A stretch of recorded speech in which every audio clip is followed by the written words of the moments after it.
All right, good morning. Let's come to order and go on the record, please. I'm Charlotte Mitchell, Chair of the Utilities Commission. With me this morning are Commissioners Brown Bland, Gray, Clodfelter, Duffley, Hughes, and McKissick. Session Law 2021-165 directs the Commission to develop by no later than December 31st, 2022, a carbon plan that takes reasonable steps to reduce carbon dioxide emissions in this state from electric generating facilities owned or operated by Duke Energy Progress and Duke Energy Carolinas by 70% from 2005 levels by 2030 and to achieve carbon neutrality by 2050. On November 29th, 2021, the Commission ordered Duke to file a proposed carbon plan by no later than March 16th, 2022. Session Law 2021-165 further requires the development of the carbon plan includes stakeholder input. The Commission has ordered Duke to conduct at least 3 stakeholder meetings prior to May 13th, 2022. The first of these meetings occurred on January 25th, 2022, and the second meeting occurred on February 23rd, 2022. These meetings have been moderated by a third-party facilitator, Great Plains Institute. The Commission intends to closely monitor the stakeholder process, and as a result, we're here this morning for the purpose of receiving a second update on the sufficiency of the stakeholder process. This session is being transcribed, and the transcription will later be filed in the docket. We'll start first with Duke's update, which should not exceed 10 minutes in duration, and following Duke's update, we'll take questions from the commissioners if they have any. Next, the public staff will provide its update, which should be limited to 5 minutes, and we'll also take questions from the commissioners should there be any. Interveners to this proceeding have also been given the opportunity to update the commission, and those who've pre-registered to do so will be allowed 5 minutes and also may be asked questions by the commission. The following interveners have pre-registered to provide us with updates: the North Carolina Sustainable Energy Association, the Clean Power Suppliers Association, the Carolinas Clean Energy Business Association, the Attorney General's Office, the Southern Alliance for Clean Energy, the Sierra Club, and the Natural Resources Defense Council appearing jointly. We'll refer to them as SACE. And in addition, the Carolina Industrial Group for Fair Utility Rates 2 and 3 filed a letter in this docket in lieu of providing a verbal update today, though Counsel for SIGFR has indicated that she'll be available for questions from commissioners should you all have any. All right. As I stressed the first time around, I'd like to stress again, the purpose of today's proceedings is for you all to update the commission on the sufficiency of the stakeholder process and respond to questions from the commissioners on the same. Please do your best to limit your comments to the process and do not go into the substantive matters that you all are discussing in the stakeholder process. If anyone gets too far afield, I will ask that you bring it back to process. All right, with that, we'll get started. And actually, for the record, let's just have you all introduce yourselves so that we're clear who all was here today. And we'll start with Duke. Mr. Drack. Thank you, Chair Mitchell. Commissioners, Jack Drack on behalf of Duke Energy. I'm joined by co-counsel Brett Breichwert, law firm McGuire Woods, and Rebecca Doolin. Good morning. Let's go with the interveners. Good morning. I'm sorry. Good morning. My name is Margaret Force with the Attorney General's Office. John Burns with Carolinas Clean Energy Business Association. Ben Snowden with the law firm of Fox Rothschild here for the Clean Power Suppliers Association. Good morning. Christina Kress with the law firm of Bailey and Dixon here on behalf of SIGFR.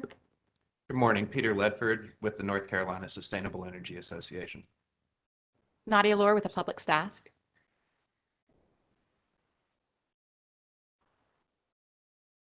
All right, good morning to all of you. All right, Duke, you're up.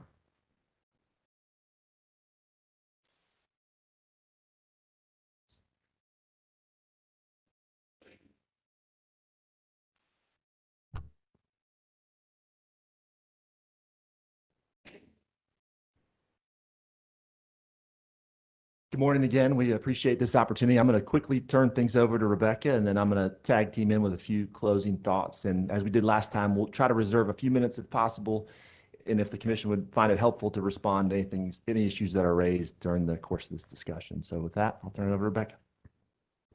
Great. Thank you, Jack. Good morning, Chair Mitchell, commissioners. I'm Rebecca Doolin, and I am the Director of Stakeholder Engagement for Duke Energy for our work related to the carbon plan. It's a pleasure to be in front of you this morning in real life. We met briefly through the television screen and the TV screen last month.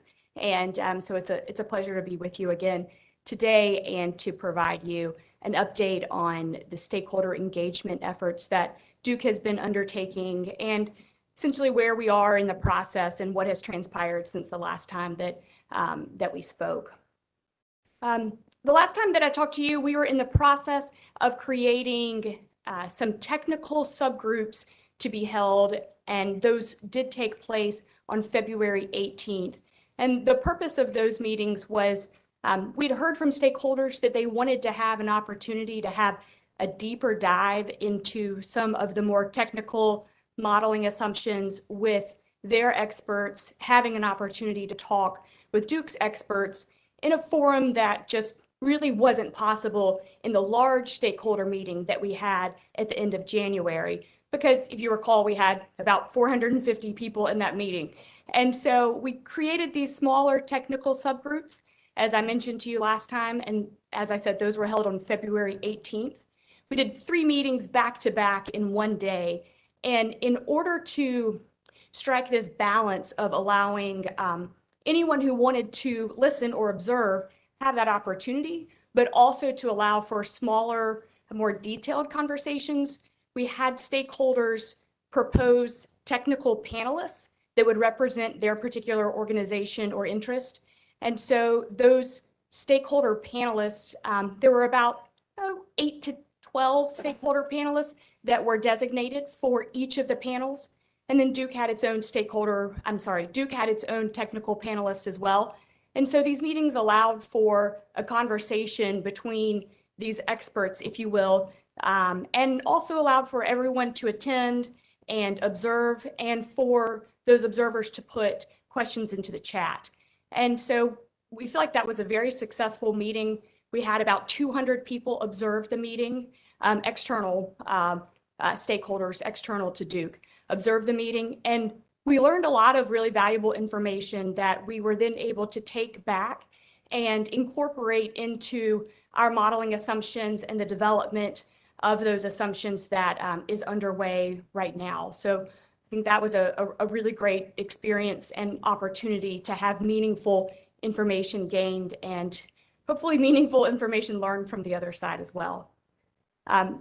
Also on February 23rd, we hosted our second large stakeholder meeting.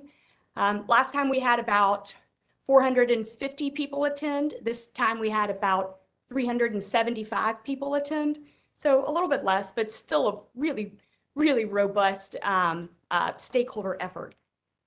In the first large stakeholder meeting, I would say it was rather Duke presentation focused because of the nature of it being the first meeting. We had a lot of information that we would like to convey to stakeholders.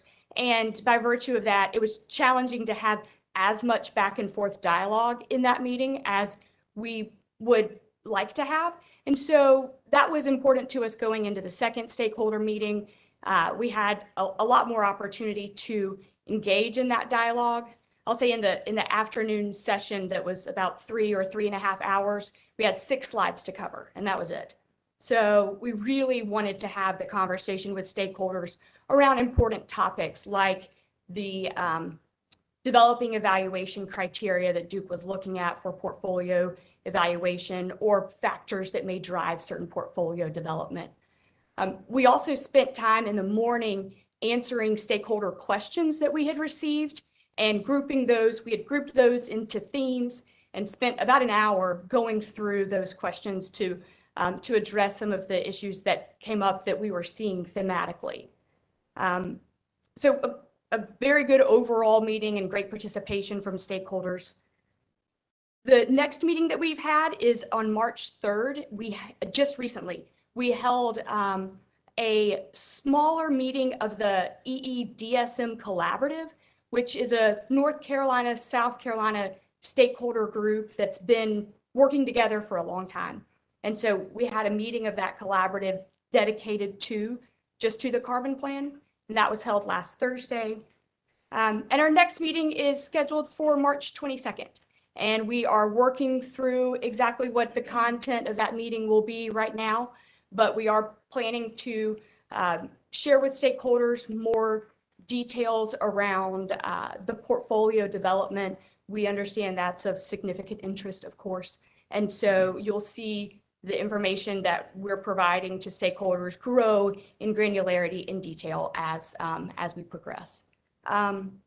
So just to reserve some time for Mr. Jirac, I'll say we greatly appreciate being here today, appreciate the interactivity that we've had with stakeholders and the information that we're learning from them and the feedback that we've been able to take back and incorporate into our development of the carbon plan. Thank you. Go ahead, Mr. Jirac. Thank you.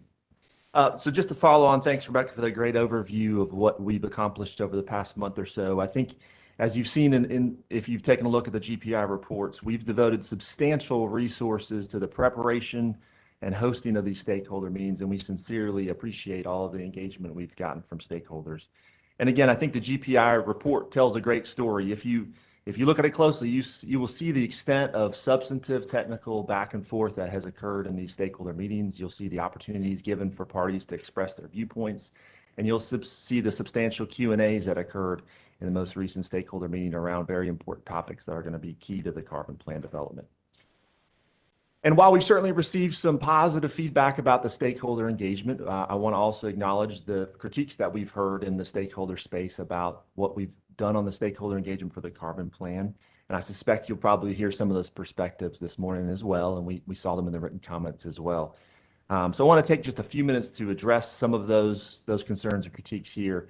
And I would group them into kind of two big categories. One would be a desire for more stakeholder meetings, and the second would be a desire for more information in advance of the carbon plan filing. So that's kind of how we kind of would group the two themes we hear emerging from some of the critiques we've heard. Let me start with those. Let's take those in turn. I'll start with Duke should be hosting more stakeholder meetings. I think the first important thing to note for the Commission's benefit is that our stakeholder engagement didn't begin with the carbon plan, and it's not going to end with the filing of the proposed carbon plan.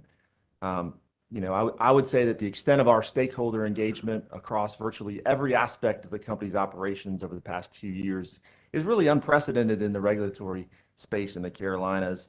And we are hearing from our stakeholders on almost everything we do, and that's a good thing. We are very glad to be receiving that feedback, but I think it's important to recognize the totality of our stakeholder engagement and the fact that the stakeholder engagement, even outside of the carbon plan, is going, where it's applicable, going to inform development of the carbon plan. And then if things that happen in the carbon plan inform or impact some of the other stakeholder process that will continue after the carbon plan, there's a symbiotic relationship there across all of our stakeholder engagement efforts. And so we take stakeholder engagement seriously, and I think you see that in the number of cases over the past 2 years where we've worked through the stakeholder process to get to really constructive consensus outcomes on sometimes very contentious or complex issues. So I don't think there's any doubt that we take stakeholder engagement seriously, and we've leveraged it in appropriate ways in the regulatory process. But stakeholder processes have to be reasonably balanced with the time and resources that Duke needs to devote to actually doing the work, to doing the analysis, to preparing filings, to keeping the lights on. Those are the things we're responsible for at the end of the day. And we don't have unlimited resources. Every day that our modelers, our forecasters, our technical experts are preparing slides and presenting to stakeholders is a day they don't have to prepare the carbon plan itself. Again, we recognize and value the input of stakeholders. We recognize the need to get stakeholder input in order to do that work, but there has to be a balance here. And we believe that what we've achieved in the stakeholder front, what we're doing in the stakeholder process pre-filing is striking that right balance in terms of amount of time and resources dedicated to the respective obligations of the company. So I want to turn next to the sort of second concern, which was that Duke should be sharing more information in advance of the filing. And this kind of comes in a couple different flavors. Some folks have asked that Duke be required to respond to formal written discovery in parallel with preparation of the carbon plan. Others have asked that we provide a draft carbon plan in advance of the filing, and then others have sort of raised just generalized concerns with lack of transparency. So let me start on that point by making one thing very clear, which is we do not have a carbon plan right now. We asked this commission for an extension of time to May 16th because I'm confident we're going to need every day of that time to get this carbon plan filing ready. As much as I don't like to say that, given I might be the attorney that has to sign off on this filing, we're going to need every single day of that extension to get this carbon plan filing ready. And that should be no surprise, I think, to most, given the enormity and the complexity and the uniqueness of this carbon plan filing. But while we can't share a draft carbon plan at this time because we don't have one, I would point out that the stakeholder process is evolving, as Rebecca kind of alluded to. Our first stakeholder meeting started at a very 30,000-foot level of issues and tried to educate and hear some high-level feedback about what was important to stakeholders. Our second stakeholder meeting, and similarly our subgroups that we had, were much more focused, detailed, technical presentations where there was even more substantive give and take around highly technical, issues, as well as potential pathways to the carbon plan. So the point here is that the stakeholder process is evolving very organically along with our thoughts and our preparation of the carbon plan. And the fact is we are receiving input and we're using it to shape the carbon plan. I can say personally, I was in many, many meetings over the last few weeks discussing specific feedback we got in the stakeholder engagement process and dialoguing how and to what extent that feedback should shape our carbon plan. Now, with respect to sort of general allegations about lack of transparency of data, again, all of that information is still very much under development, not anywhere close to final. And so we are working through it in parallel with the stakeholder process. However, I want to make one thing very clear, which is that when we go forward with the carbon plan filing, every single piece of data input, final input, assumptions, and modeling data, the entire Encompass modeling database will be made available to all interveners according to the normal commission processes. In fact, we're working right now on getting a data room, electronic data room set up that will be made available very shortly after May 16th. That will be the place in which we house all of the Encompass database set. So with respect to transparency, I think nothing could be further from truth. That information will be made fully available for all parties.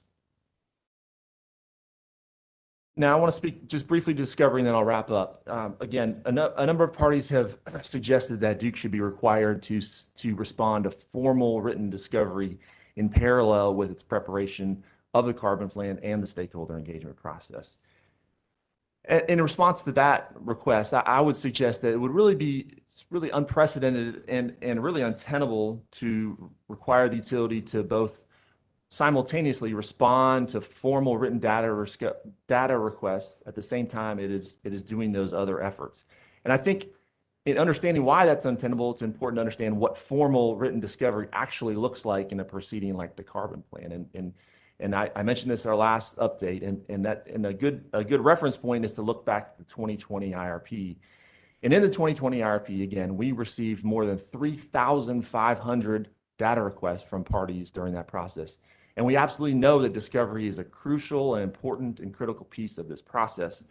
But it's important to understand what it takes to respond to 3,500 data requests. In the IRP, responding to that volume of data requests required hundreds of employees across the company devoting thousands of person hours over a course of many, many months. And so from our perspective, it's just simply untenable. It's not only impractical to respond to discovery at this stage in the process, given we don't have a final carbon plan process and we don't have finalized inputs and assumptions. It's also just untenable from a work perspective and a resource perspective to be asked to do that in parallel with this process. So I would just close in summary, say that again, we've heard these critiques and we understand where they're coming from. We understand this is a unique process that we're all going through for the first time. We recognize the critical importance of these issues, the complexity of them. We understand the time pressures that many parties feel as they look at the procedural schedule that's currently in front of us. But at the same time, we also recognize the work that's in front of us to get a good carbon plan filing to you all on May 16th. And we are confident we'll be able to get that. And we think the stakeholder process is currently designed and as it's currently been operating is setting us up for the best carbon plan filing we can make. But we don't believe any fundamental modification is needed to the stakeholder process at this time. want to just address one last thing, and that's the issue of consensus. And just very briefly, I think it's important to think about how to think about consensus when it comes to something as big and as complex as the carbon plan. I think it will come as no surprise to you all that from our perspective, I think when we file that plan on May 16th, I'm fairly confident there will be many interveners that find things in that plan that they don't agree with, don't necessarily fully support or have questions about. And I certainly understand the instinct from parties that to view that outcome as meaning the stakeholder process has failed in some form or fashion. But I don't think that's the right way to think about the stakeholder engagement process to date. We have done exactly what we intended to do in the stakeholder process, which is receive feedback and input from stakeholders, and we're going to continue to do that over the next period of time. And we're using that input to shape our carbon plan. And importantly, stakeholder engagement and efforts towards consensus will not end on May 16th. We are absolutely committed to continuing to engage stakeholders after the filing and to build towards consensus. And I think consensus in something as big as complex as the carbon plan is probably more likely not to occur post-filing, much like it has historically in rate cases. It's just, given the breadth of the issues at stake here, it takes time to work through many of these issues, but we are absolutely committed to doing so. And we'll exert our best efforts to continue to engage stakeholders before the filing, continue to engage stakeholders after filing, and work towards consensus as well. So we thank you for this chance to update the commission. Glad to answer any questions that you all may have. All right, thank you, Mr. Turak and Ms. Doolin. I'll check in with colleagues. I'll take Clodfelter first and then McKissick. Thank you both for the update. Mr. Jurak, you indicated that once Duke has its plan and has filed its plan, that Duke is prepared to provide to other interested parties the data and assumptions, key assumptions, and so forth that really fed into your modeling and your portfolio selection. Given the compressed timetable that other parties will be under once you file your plan, they really don't have a lot of time to use, as I think you referred to, normal commission processes for obtaining information. So my question really is, can you elaborate a little bit more about when you're prepared to make that data room available after you file a plan? And are you satisfied that you're having sufficient dialogue with other stakeholders about what needs to be in that data room so that things can proceed as expeditiously as possible once you do file? Yeah, thank you. So our plan right now is to develop a dedicated electronic data room, and all of the I'm not a modeler, so probably using the wrong terms here, but the base level input modeling assumptions, all the things you need to turn the crank on Encompass will be there in the data room. And we anticipate having that available shortly after the filing. I think right now we're thinking about a week after the filing, but we're still working on the timing exactly on that. So our goal here would be to have all the appropriate confidentiality agreements that are necessary to access that information in place prior to May 16th, get all that information uploaded shortly after the carbon plan is filed, and then any intervener who's got the data request is given access, who has a confidentiality agreement, is then immediately given access and can pull every single piece of information from the data room to do whatever they want to do on the modeling side of the process. We are giving some creative thought to sort of thinking, how can we engage with stakeholders to ask them to sort of track how they are manipulating or changing or modifying the data and running their Encompass models, so that we can have a really efficient exchange of information and perspective rather than just a two sort of freestanding battle of the models. How can we facilitate an efficient discussion about, this intervener modified these things and this was how the result changed, and we can have a clear way to understand that. So that's the big picture on how we anticipate facilitating. So directly to answer your question directly, all that stuff will be available. We're targeting about a week after the filing, and immediately upon that going live, any intervener can get into that website that has a confidentiality agreement and access the information. And then, go ahead. In addition, then obviously we anticipate the opportunity for a further formal written discovery that would be sent to us, and we would be in the ordinary course responding to written discovery in in the ways in which this commission has typically allowed that to occur in a proceeding.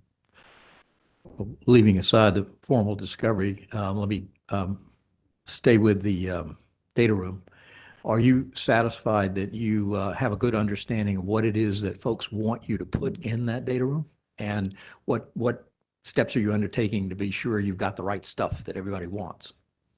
That's a great question. I think we do, because I think the universe of inputs and assumptions you need to run Encompass to folks who do it all the time are pretty well known. But it's a great suggestion, Commissioner Gladfelter, that it might be worth some dialogue in advance of the filing to make sure we're all on the same page about what is the universe of data required to be in the data room.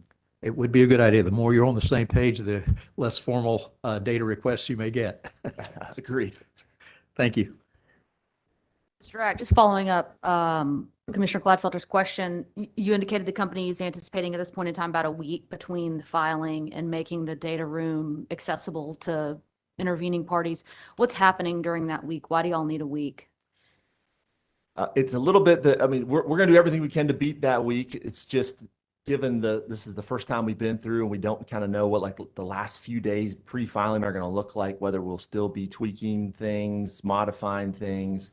We just anticipate the need for some amount of little breathing room, chance to take a breath after we get that filing across to you all, and then to sort of QA, QC all of the things to make sure that what we're actually putting up in the data room is 100% the same as was reflected in the analysis. So it's just making sure we get it all right, and a little bit of we're not sure exactly how much last minute tweaking we're going to be doing. I think if we're able to get pencils down a few days ahead of the filing, we'll do our best to speed up the availability of that data room. But it's just more the unknown that's kind of keeping us from saying we'll have it right on May 16th. Okay, thank you. All right, Commissioner McKissick. Thank you. A couple of questions. It looks as if right now these technical groups have been established. They're looking at modeling assumptions, and the three groups you established, what I gather, are one dealing with solar interconnection forecast, a second one dealing with solar wind technology operational cost assumption, and a third one dealing with storage operational cost assumptions and system configurations.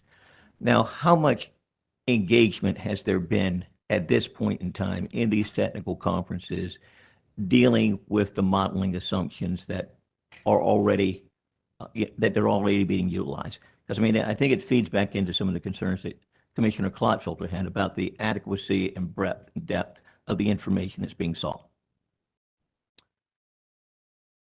Yeah, I think we are sharing the most current information that we have that we're able to share in a public setting like a 500-person stakeholder session. And importantly, our ask to stakeholders has been, we want every piece of market intel that you feel comfortable sharing with us that you think we should be using to shape our input and assumptions, because we don't have our final inputs and assumptions finalized yet.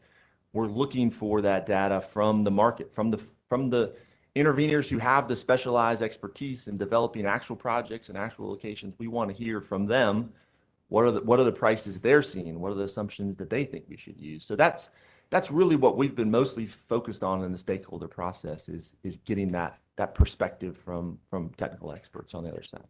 And when these meetings have occurred, granted they're smaller, and they're more narrowly focused. And it's more than just giving presentations. So how much engagement in terms of questions being asked by those that are stakeholders, responses being provided, or either there at that time or being provided in a supplemental nature to them at a future date after you might go back and dig up some of the information? I mean, how significant is that level of engagement? How long these meetings have been lasting? I'm trying to get some idea of, really if you're getting into the details or whether it's still 30 or 50,000 foot elevation. Yeah, great question. I think, again, from our perspective, the specificity of the content is evolving. So it was certainly 30,000 foot the first meeting. The next meetings, I think, have increased the specificity of detail shared and the specificity of the dialogue that's occurred. And it's our anticipation that progress will continue on into the third stakeholder meeting. I think if you look at the GPI reports, you will see that a pretty fulsome transcription of what occurred in those meetings, and you will see that there was extensive opportunities given for Q&As of parties where Duke was asked questions. Parties were given an opportunity to ask questions, and Duke was responding to those questions. Do we always, in every instance, have the exact answer to give on those topics? No, and there are certainly circumstances where parties expressed some frustration that they were not receiving the information in the exact form or detail that they thought was appropriate. But we are doing our best to facilitate a healthy exchange of information and certainly giving a chance for parties to ask questions during the stakeholder process. And they were quite lengthy meetings for those of us who sat through the stakeholder meetings. The main ones were full day affairs. The subgroup meetings were also close to a full day, broken up between 3 different sessions. So it's a lot of content to cover. Again, the GPI reports, both of the reports do a great job of summarizing very specifically the topics shared, the topics covered, and the opportunities that were given to all stakeholders to have their voices heard. Jack, do you mind if I add something? Sure. Just to quantify it a little bit, Commissioner McKissick, the way we designed it was to say for example, the solar interconnection forecast meeting was 2 hours long. We designed the content so about 1/3 of that would be presentation and 2/3 of that would be dialogue. Now, sometimes we didn't even get through the presentation without dialogue because stakeholders, the technical panelists had questions, and so dialogue was spurred quite quickly. But that was the way they were designed to have between the Duke presentation portion to not be more than 1/3, at most a half of the content, to allow for significant dialogue between stakeholders and the companies. That's helpful. And I think you indicated during your remarks that the meetings were scheduled back to back, so they were not taking place simultaneously. That's correct, so that everyone had an opportunity to observe, or often you have stakeholder technical panelists who are technical panelists for more than one panel. They may want to participate on all 3. And so we wanted to make sure we provided the opportunity for that. How many additional technical conferences do you anticipate at this time? I think that's still under consideration, particularly given Mr. Jurak's comments earlier about resources and time. Honestly, the time component of this is challenging. We're continuing to evaluate feedback from stakeholders in considering the development of, and even if it's not a technical subgroup, because we're kind of getting to the point in time where the modeling inputs and assumptions need to be rounding out here soon for the modeling to be able to take place. But even if it's not a technical subgroup, maybe a subject matter specific subgroup, we're continuing to evaluate that. And I think we will be throughout this entire process. For example, one thing that we know is important to stakeholders is talking about community impacts, just transition, environmental justice impacts of this effort. And those are things that we will be talking with stakeholders about now and through the entirety of this process. So we're still trying to figure out precisely when meetings such as that will occur, but we see this as a long-term effort to engage with stakeholders on discrete issues that are better set for a smaller meeting, like what we've seen in the technical subgroups. And that's a good lead into probably my last question. But were there topics or areas of concern other than the ones that have been identified and which are being addressed in the technical conference that stakeholders really wanted to see perhaps the subject matter of an additional group that, we're not able to cover with these 3 technical topics which have been established? Yeah, I would say absolutely. There were, as we monitored the discussion, and if you look, I think the GPI report probably captures some of this. There were absolutely other topics that interveners and stakeholders were asking for more future stakeholder meetings on. And that kind of goes to the questions of what is the right balance here? I think if you probably added up all the different topics that were requested for future subgroup meetings, you probably get a list of 15 to 20 or more topics. And so we're looking for the right balance here in terms of our resources and ability to do this well, and what's achievable. So I think we've heard those. we just simply think it's not tenable to do all of the subgroup meetings that have been requested. We are certainly taking those requests into account as we develop an agenda and plan for the last planned stakeholder meeting at this place. But at this point, we've now, far exceeded the commission's baseline expectations in terms of the number of stakeholder meetings. If we had all the time in the world, we would certainly do more and more and more stakeholder meetings. But again, we're looking here how to strike the right balance between getting the feedback we need and then turning around and going to do the work that needs to be done to get to a really good filing on May 16th. And I appreciate the very compressed time frame that you're working in with at this time and the need to balance those competing interests. But if it is possible to perhaps look at some of those topics or categories that people voice the greatest concern about and the greatest number of stakeholders, address. If you could do some subgroup meetings on those, I think it would probably be helpful, insightful, and increase the level of dialogue at this point in time that may help you in developing the carbon plan to minimize issues that could come up after the plan is submitted. Thank you. Thank you. All right, any additional questions for Duke? I have one for y'all. Either one of you all can take this one. And I appreciate all of the explanation y'all have provided this morning. What are you all doing to demonstrate to participating stakeholders that their feedback or their input is being received and utilized or acted on? How can they see that? How can they have some confidence that what they're sharing and engaging with you on is actually influencing Duke's outcome, the outcome for Duke? Yeah. Thanks, Chair Mitchell. Good question. Because we've been thinking about this a lot ourselves. This is important to us that stakeholders have an understanding of how we are using their feedback. And frankly, I think it would be helpful for them to have concrete examples of where we have taken their feedback and made adjustments to our modeling assumptions. And that's something we're thinking about for the third meeting. And I think that may be a helpful point to raise with stakeholders to walk through that. That's with regard to sort of the granular modeling assumptions and how certain inputs have been adjusted, or we've added, maybe we had one profile in the model for something, now we've got two different kinds of profiles in the model. From a more qualitative standpoint, I would say that in the first meeting, stakeholders together with GPI created a document that was stakeholders' desired outcomes from the carbon plan. And so they worked on that, stakeholders worked on that together with GPI, and then GPI took the feedback received in the meeting through the chat and otherwise, and updated that document.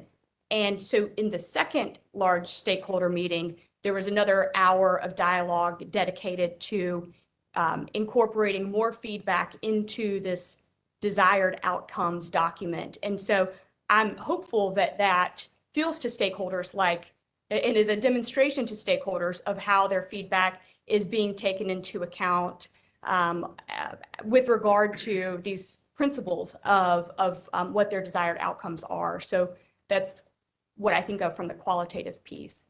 And Jack, yeah, and I would anticipate that in our carbon plan filing itself, we would have some narrative around the themes that we heard, the specific recommendations we heard, and some descriptions in various parts of the filing, maybe even in a single spot in the filing, just an explanation for the commission's benefit and all stakeholders' benefits, kind of where we changed things based on input and where we didn't change things. I mean, again, going back to the ideas of consensus that I touched on earlier, it's naturally the case that there are issues on which we're not going to agree with each and every stakeholder on a particular topic.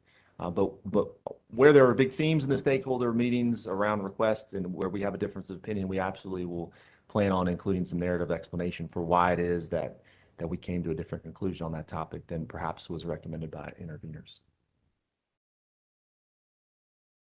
All right, thank you. I think no further questions. Just checking in one last time. All right, guys, thank you very much. And we will hear next from public staff.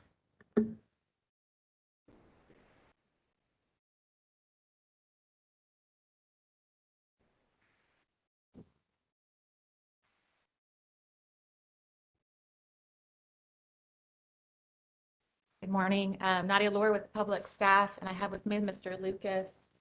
If it's acceptable, he'll be available in case he can help answer questions. So this second stakeholder meeting, as discussed by Duke earlier, had more opportunity for discussion, questions, and feedback than the first stakeholder meeting. Duke also held 3 technical subgroup meetings several days before the second stakeholder meeting, which provided a good opportunity for technical panelists to discuss some more topics in detail. The public staff has several recommendations for improvements to the stakeholder process, and some of this has already been discussed by the Commission and Duke this morning. So first, several parties have requested that Duke share inputs, assumptions, and other data with stakeholders as soon as possible. The public staff recommends that if Duke is not able to provide this information before filing its proposed carbon plan, that it be required to provide at a minimum all model input and output files at the same time or earlier than it files its plan, and no later. This is especially important as the 60-day window for comments and alternate carbon plans provide little time for interveners and the public staff to do their own modeling and prepare comments. Furthermore, the public staff believes that providing the model input and output files prior to the filing of the carbon plan is reasonable, as the actual modeling should conclude several weeks before the final carbon plan is written and filed, as is the case with IRPs. Second, the public staff recommends that as inputs, assumptions, and other data become available for sharing, that Duke provide that information, even if that is before it files its carbon plan. For example, the public staff believes that Duke should be able to share data related to the 2005 emissions baseline and how it comports with the recently published NCDEQ Greenhouse Gas Inventory, Appendix B, and the assumptions underlying carbon dioxide emissions constraints to be used in the model, along with load forecast data and all underlying assumptions ahead of the filing of the carbon plan. And third, many stakeholders have asked for additional technical subgroups, as has already been discussed. And the public staff agrees that further targeted technical subgroups would be useful, particularly on the following subject matters: the Encompass model and its abilities, distributed energy resources and how they will be considered, demand assumptions, and transmission upgrade costs. And that concludes our recommendations and our update. Thank you. All right, thank you, Ms. Lohr. Just one clarification before I see if there are questions for the public staff. You ticked off a couple of suggestions or recommendations for further targeted subgroups. Are those individual? So one on Encompass, one on DERs, one on demand, and one on transmission upgrade? Yes, Yeah, those okay. would be individual Okay, subgroups. got it. Okay. All right, let me check in with commissioners. Questions for public staff. Commissioner Clodfelder. Mr. Giroux says they may need as much as a week after filing to get what you want in shape to share. What's your response? Mr. Lucas might be able to help with this. That's based on our understanding of how the modeling is conducted and our experience with the IRPs in the past. Yes, Duke Energy will have to develop its modeling assumptions before it files, well before it files. So we believe those modeling assumptions should be available. Some of the data sets that go into Encompass should be available before Duke Energy files its plan. The two I heard you mention were load forecasts and baseline 2005 emissions data. Are there others? Oh, there are lots of data sets. Encompass is very complicated. I wasn't asking a good question. I'm sorry, Mr. Lucas. Are there others that you think should be available before Duke files the plan? Yes, there would be a large number of data sets that would be available before it files. Duke would have to complete some of its modeling before it writes the plan. And those were the two that jumped out at us as things that need to be established fairly early on in the process. that could become available earlier.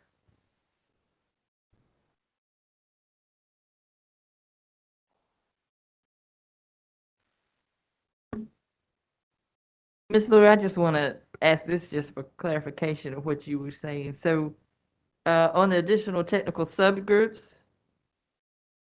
I had listed them as 3, but are you saying in response to Chair Mitchell that they were 4? Yes, and I can read those out again. So the first would be on the Encompass model and its abilities. The second would be on distributed energy resources and how they'll be considered. The fourth would be demand assumptions, and the fourth would be transmission upgrade costs. I had the last 2 combined. Now, and then the other question, just in general, in terms of making data available before, during, after the plan is filed. I understand that I'm hearing you say that you prefer, if it's not available, that, or if there's some issue, that you prefer at least some rolling production, not to have it all hit you at one time. Is that a fair characterization? Correct, yes. That would be better. You would like to have it, as you said, but if you couldn't, you would like some rolling provision, so you didn't have a big dump at one time. Is that? Yeah, that's correct. As it becomes available, if it can be provided, I think that will give all the stakeholders and the public staff a good opportunity to get started on their analysis as soon as possible. Yeah, Encompass will have a vast amount of data, lots of different data sets, everything from temperatures to operation of power plants. All right, thank you. Commissioner McKissick. Sure, and I appreciate you identifying those additional areas, those 4 areas where you believe that they should establish technical conferences to deal with them. Has that been communicated to Duke prior to today? And to what extent have they provided feedback as it relates to those categories? So those were all categories that were brought up by stakeholders during this February stakeholder meeting. And so Duke has heard that. To my knowledge, I don't think there has been feedback on whether they will be holding those or if they're able to. But as we heard this morning, it sounds like they're discussing it. Which I find encouraging. Is there a general consensus among stakeholders that these are probably the most important, significant categories where technical conferences ought to be established?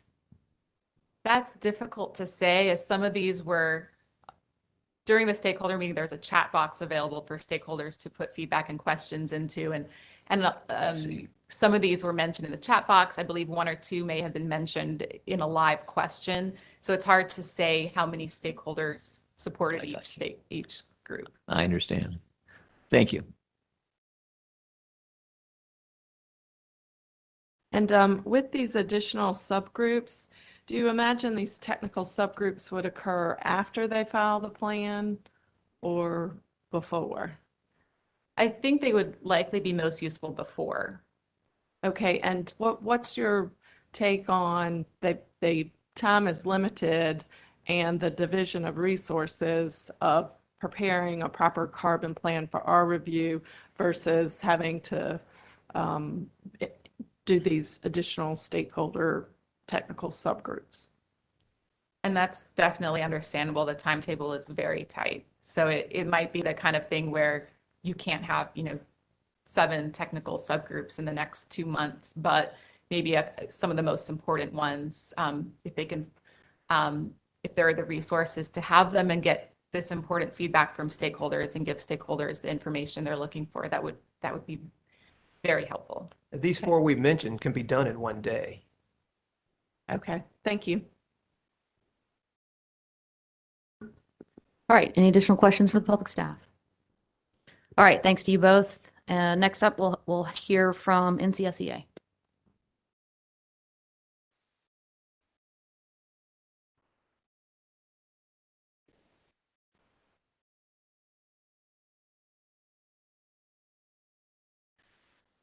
Good morning, Chair Mitchell, members of the Commission. My name is Peter Ledford, and I'm here on behalf of the North Carolina Sustainable Energy Association. I'd like to discuss two issues that we would like to bring to the Commission's attention. First, NCSEA is extremely concerned about Duke's refusal to discuss certain topics in the stakeholder process. Two substantive issues were raised by numerous stakeholders in the February 23rd stakeholder meeting, and Duke unilaterally refused to discuss them. One of these issues is explicitly called out in the session law. I would be happy to discuss what these issues are, but I don't want to run afoul of the procedural request in this conversation. But we are extremely concerned about Duke's unilateral refusal to discuss multiple issues, deeming them outside the scope of the carbon plan. For everyone's benefit, just identify the issues, and you thank don't you. need to go into various respective positions on them. Just tell us what they are. Thank you. The two issues are transmission planning and the impact of markets such as a regional transmission organization or an ISO on carbon reductions. The second issue that we wish to bring to the Commission's attention is Duke's refusal to share information and how that materially disadvantages interveners. Wanted to bring up two issues here. First, Duke's refusal to share preliminary modeling outputs significantly disadvantages NCSEA's members, including specifically offshore wind companies. The Bureau of Ocean Energy Management, or BOEM, is scheduled to hold an auction for offshore wind lease blocks off of Wilmington in early May, prior to the filing of the carbon plan. Only Duke will know at this time whether the carbon plan calls for offshore wind, leaving other potential bidders at the auction in a severe disadvantage. Second, Duke's refusal to share modeling inputs means interveners will have 60 days or less, as Mr. Jurack noted, depending on how long it takes Duke to respond to data requests to perform our modeling. Duke will have had approximately 8 months from the passage of the carbon plan, passage of the session law until the filing of the carbon plan to do their modeling. And Mr. Jurack has suggested that they will need every day. The Commission's order granting an extension of time made clear that further extensions are unlikely. The carbon plan process could benefit from multiple stakeholders who are experienced with Encompass resource planning software, having conversations based on shared inputs. Duke sharing its Encompass database, or even a draft or preliminary database that gets updated in native or machine readable format with these modelers, even if subject to confidentiality agreements, will allow stakeholders to cross-validate results and engage in generative conversations with the utilities. If Duke is unwilling to share the full Encompass database, Duke should, at a minimum, share standalone data inputs with stakeholders. These inputs are not an adequate substitute for the full database, but they would provide a bare minimum for facilitating analysis based on a shared foundation. The Commission's decision in this proceeding will be much easier if interveners are able to conduct modeling and develop apples-to-apples comparisons with Duke's plan. Thank you, Chair Mitchell. I'd be happy to answer any questions. All right. Thank you, Mr. Ledford. Let me see if there are questions for you. Commissioner Clodfelter. This just is the limitations of my understanding here. So what is a standalone data set? Standalone inputs would be things such as overnight capital costs and gas price forecasts and whether they're going to, well, actually, I believe this one has been answered, whether they're going to model Duke Energy Carolinas and Duke Energy Progress as separate balancing areas, EV adoption forecasts, gas price availability and futures and sensitivities, things of that nature. I've got a laundry list from our Encompass expert. Thank you. Commissioner McKissick. Sure. I guess the question is, you've identified additional categories that Duke at this point in time, you indicated had refused to address. When you use the word refusal, could you elaborate more in terms of what exactly occurred in terms of dialogue? Yes. Despite the fact that transmission is explicitly called out in section 1.1 of the session law, Duke has said that transmission planning is outside of the scope of a carbon plan. They've also said that any sort of market is outside the scope of a carbon plan. So basically that they're outside the limitations and boundaries of what they're doing at this time.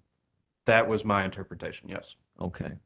And do you think that some of this might be dealt with? You know, they have the technical conferences, but they talked about having perhaps some subgroup meetings.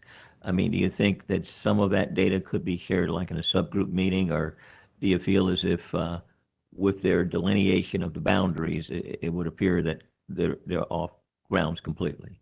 Well, to be clear, the technical meetings that occurred late last month, Yeah. those were one and dones. And there's not been any follow-up about additional meetings of those groups on solar interconnection, storage, and wind. Transmission and markets certainly could be discussed in such a forum, and we would be very open to that. But the reality is, if it's outside of the scope of a carbon plan filing, it's going to be difficult to have a substantive conversation about decarbonization if that doesn't appear in what they file on May 16th. Thank you. Commissioner Duffley. Good morning. I thought I heard you say that Duke should share the full set or the full database for Encompass. Can you explain that further to me, please? What are they not sharing, I guess, or will they share it when they file their carbon plan or within the week after? So not being a modeler, I share Mr. Jurak's frustration there. My understanding is that the database is a term of art that is used by the modelers, and it essentially it includes all of the spreadsheets and inputs that go into the Encompass software and then gets run. And those are made up of numerous different subtopics. To date, we have not received any of those inputs, spreadsheets, anything that would go into the database. What I understood Mr. Jurak to say earlier is that those would be made available roughly a week after their carbon plan filing. Okay, thanks for that clarification. All right, any additional questions for Mr. Ledford? All right, Mr. Ledford, thank you very much. We will hear next from Mr. Snowden. I believe you're up.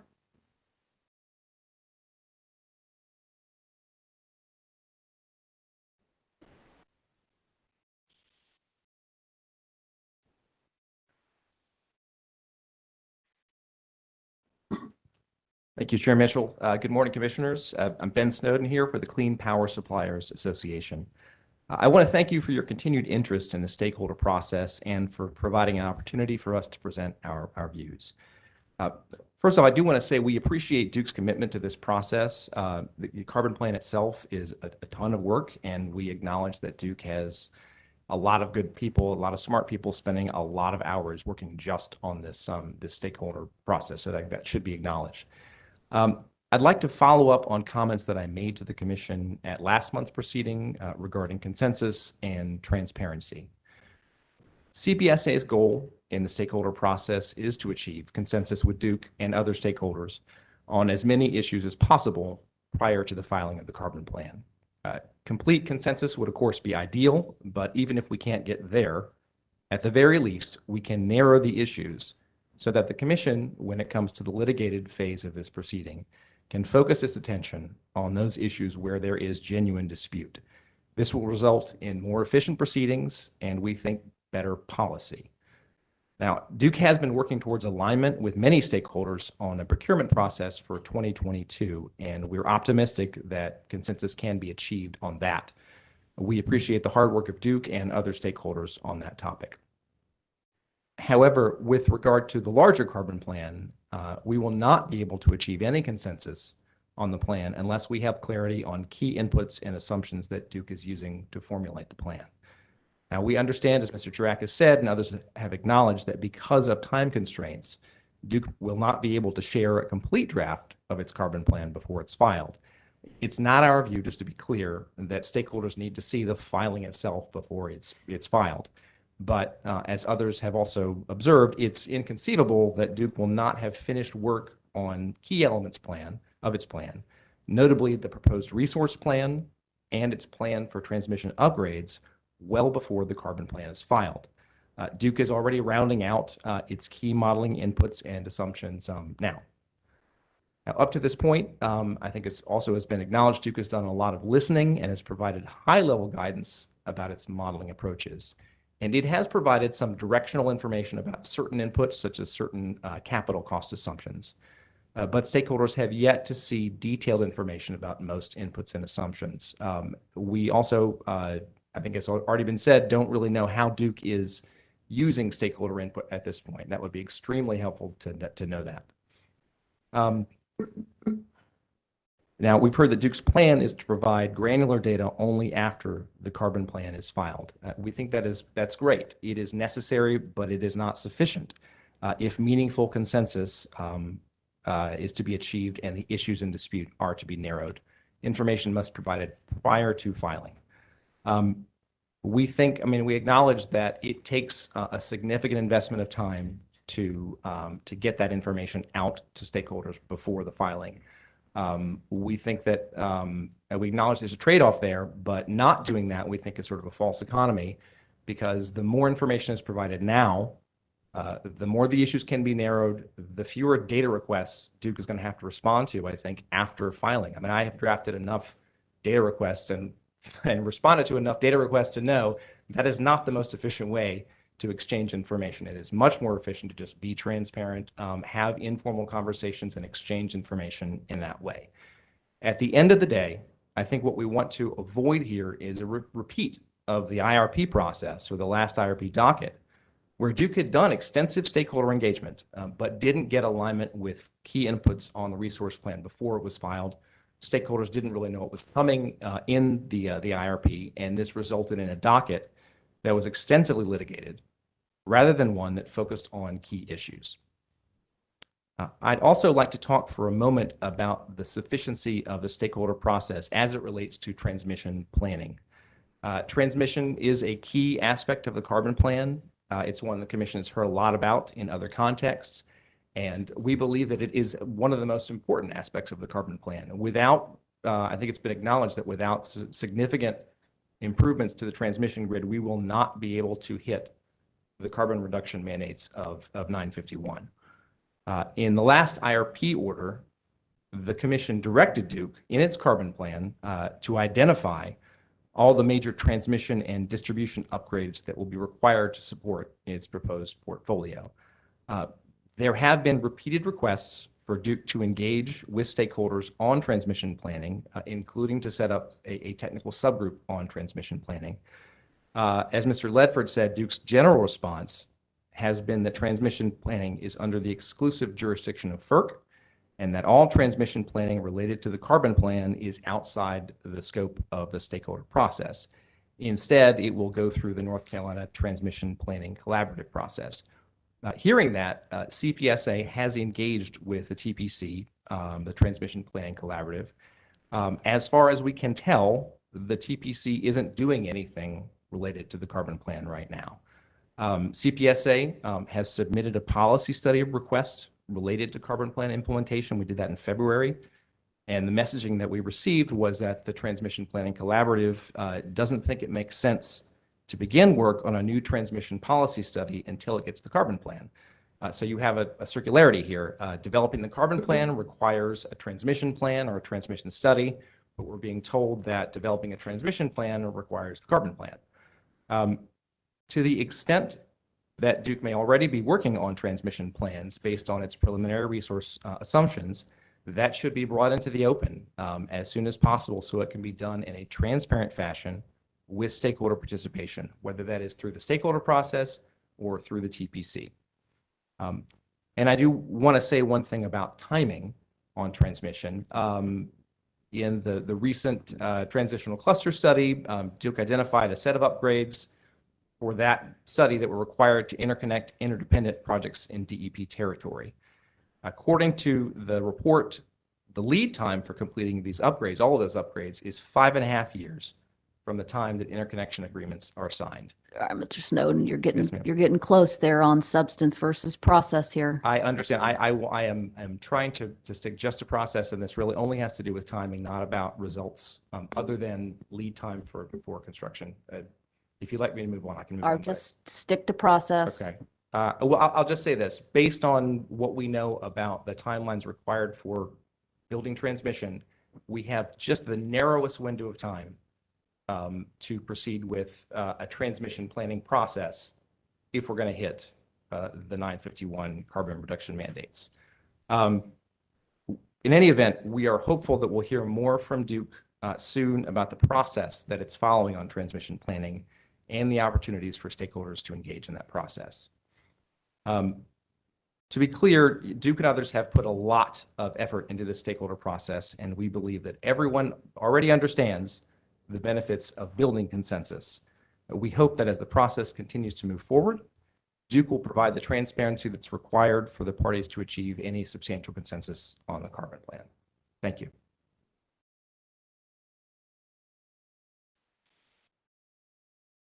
All right. Thank you, Mr. Snowden. Questions for Mr. Snowden? Go ahead, Commissioner Duffley.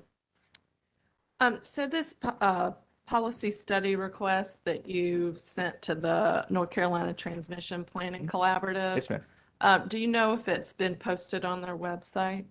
I don't think it's been posted. We've had a preliminary discussion with the TPC, with their consultant about it. I think it'll probably, my understanding is that other requests have also been received. Ours is not the only one. And there will be some iteration, some synthesis of those set of requests. And do you know when the next planning meeting is? The next scheduled? meeting of the Transmission Advisory Group, which is what TAG. we are, TAG is, I believe it's March 28th. The agenda has been posted for that meeting, but it's pretty high level. And so there's no indication of whether any of this is going to be discussed then. Okay, and then I should have asked this of Mr. Ledford, so I meant to ask this, but you're the lucky recipient. Thank you. So I'm just trying to get a handle of what Duke has stated versus what the stakeholders are stating to get that right balance. And I guess one of my questions that pops into my head, if they provide information ahead of time, certain inputs, but then they tweak it prior to the filing, is there going to be some type of confusion with any of the tweaks so that they provide the information, but actually it gets revised beforehand? So then we have several different data sets that are out there versus just having the final data set. Is that a possibility or not? I think that's certainly a possibility. It's something we want to watch out for. In my view, it's actually really the point of the process is that you can tweak those inputs. So it gets the actual sort of, these are our preliminary, not hard, but these are our preliminary granular assumptions, right? These are the numbers we're working with. These are the data sets we're using. They can take feedback on that and they may change those. They may not, they may. But I think it's, in the process, it's not hard to control for that and simply to say, here is our preliminary as of, X and such date. This is not our final. And then at some point, as they get closer to filing, things will be marked final. I mean, I get Duke does not want to, if I were in Duke's shoes, I would not want to answer a million discovery questions about why they changed this or didn't change that. I understand that there's, maybe some concern about, drafts being shared like that. But again, I think that can be controlled for. And then how long does it take to run an Encompass model, like putting in different? You are asking the wrong person. Sorry. Well, who can answer that question among you? Mr. Jurack? I cannot, I'm sorry. Mr. Lucas? Mr. McLaughlin? Ms. Laura? I was going to say, Jeff Thomas, who's not in office today, can answer that question. And Okay. If it's helpful, he can file something. Okay. I understand from talking to Duke representatives, it is fairly labor intensive, but I don't know what that means. But we don't I think know if we've it's a highlighted day that a room full of lawyers is a pretty useless thing. To Let's the all extent we didn't. speculate, shall we? Chair Mitchell, recognizing that I'm not under oath, my understanding is it takes a couple of days to run the model. Okay, thank you. In terms of the Transportation Planning Collaborative, At this point in time, have you had dialogue with them to know if they are planning to make any kind of contributions or statements or comments dealing with the I carbon don't plan? understand. I'm sorry. Go ahead. Yeah. I don't understand them to be sort of weighing in on the carbon plan or in this docket. I don't know that that's really their job. I do, and I think the commission heard about this during the IRP, the technical sessions. The public staff had submitted, I think last year, pre 951, the public staff had submitted a policy study request that was sort of the carbon plan light, I guess. I mean, it was I think a lower level of renewables integration. The TPC is working on that. I believe they're going to have preliminary results to share at the end of March. And then I think and then that'll be finalized fairly soon after that. My understanding is I would guess that'd be part of the basis for what we're looking at in the carbon plan, but it's not clear to me what the next step is for the TPC after that. I mean, they have to do their reliability work. I think that's about half their workload. So as to what they're going to do for expansion, generator expansion work after that, I don't really know. I was just trying to get some idea, since Duke is carrying some information with him at this point in time, I mean, the extent to which they would be in a position to comment or provide dialogue, but you're saying at the end of March, they will be doing exactly what? At the end of March, the TPC will be sharing the preliminary results of the policy study case that was done in response to the public staff's request. Got it. Thank you. All right, any additional questions for Mr. Snowden? All right, Mr. Snowden, thank you. Next up, Mr. Burns.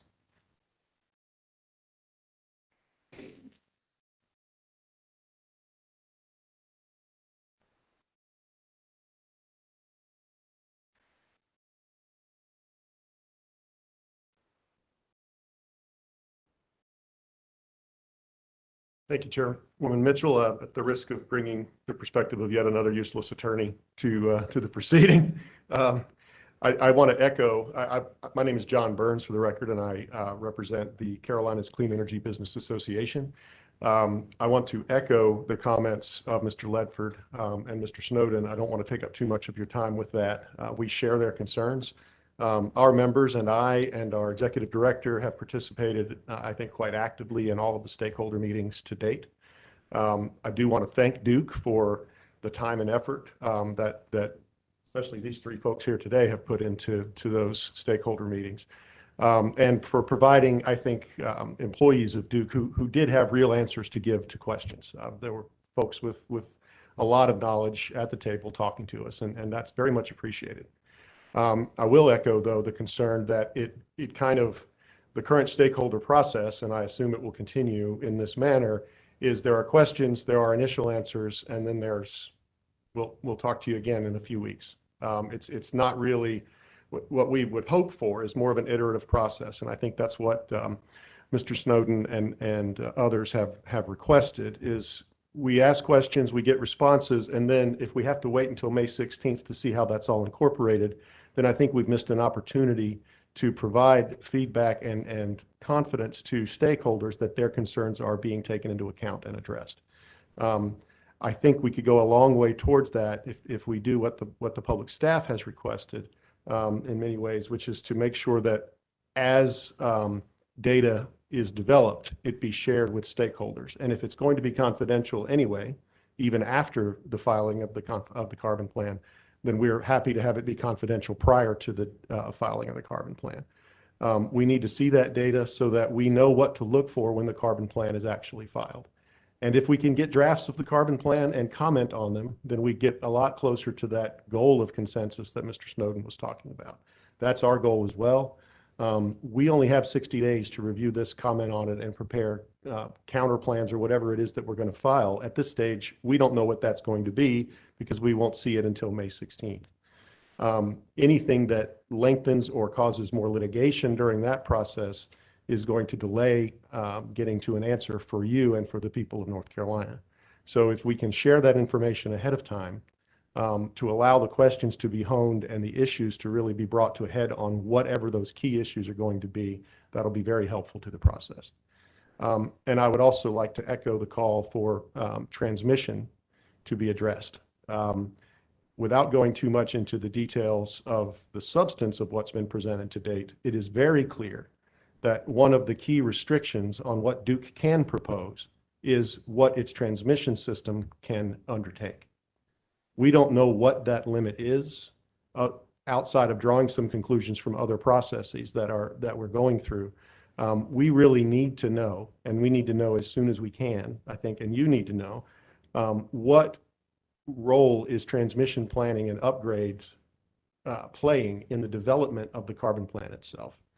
If it's pushing off purchases of energy from third parties until late in the plan period, we need to know that. If it is allowing for purchases of power from third parties earlier in the plan period because they anticipate doing some transmission upgrades more quickly than otherwise anticipated, we need to know that as well, so that we can provide real comment and real feedback and whatever we file after May 16th.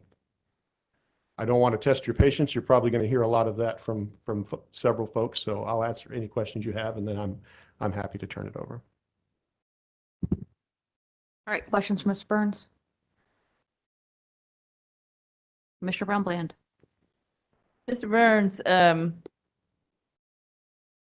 not asking this because we're going to go and change what's happened to this point. Yes, ma'am. But just for future knowledge and working with stakeholder groups, you talked about it's, you come, you ask questions, you get some answers, and then they go away. And there's a critique or a criticism in there.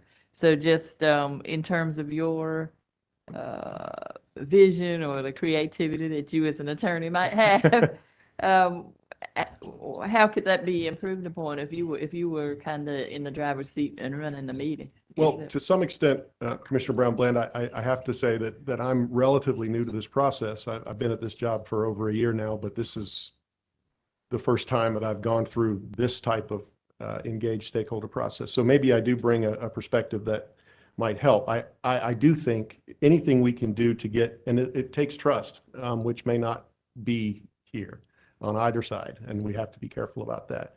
But I do think it should be aimed more at an iterative process, more here's what we think we're going to propose. Can you give us some comments back on that? And then the next time we talk, we will tell you where that is, where we've taken that into account. I can tell you that in another context with another entity, we have been engaged in discussions about their joint operating agreement with yet another entity. And what we've done in those settlement discussions is have them provide us a draft. We comment on it. It gets sent back to them. 2 weeks later, they send us back an additional draft. And where they can't take our statements into account, they will explain why. They'll mark it out. There'll be comments in the margins. This is much more complex than that. I understand that, and it may not be possible, but something more akin to a give and take rather than I almost sometimes feel in some of these larger stakeholder groups as if I'm back in a freshman chemistry class and there's 400 of us and there's a presentation up front and we can raise our hand, but sort of the lecture, the content of the lecture is already there, and I hope that will be addressed at the next lecture. Not that they're lecturing us. That's a very bad analogy because there's a lot of hard work going on the other side. I understand that. In your other experiences that you kind of bring to bear here, yes, ma'am. Were the groups of participants as large? That's where I said this is much more complex than that. I would absolutely concede that's a difficulty here. So that said, even after May 16th, a large number of people are going to be filing responses to this. We're going to have to deal with those. It might be helpful if we can address those in the process. I apologize. I asked the question about the size because immediately, based on your response, I'm remembering, undergrad, and there's the small class and there's the large class, and right. They are dealt with They're differently. very different. I get it. All right. Yes, ma'am. All right, thank you, Mr. Burns. Looks like Thank you're you. off the hook. Ms. Force.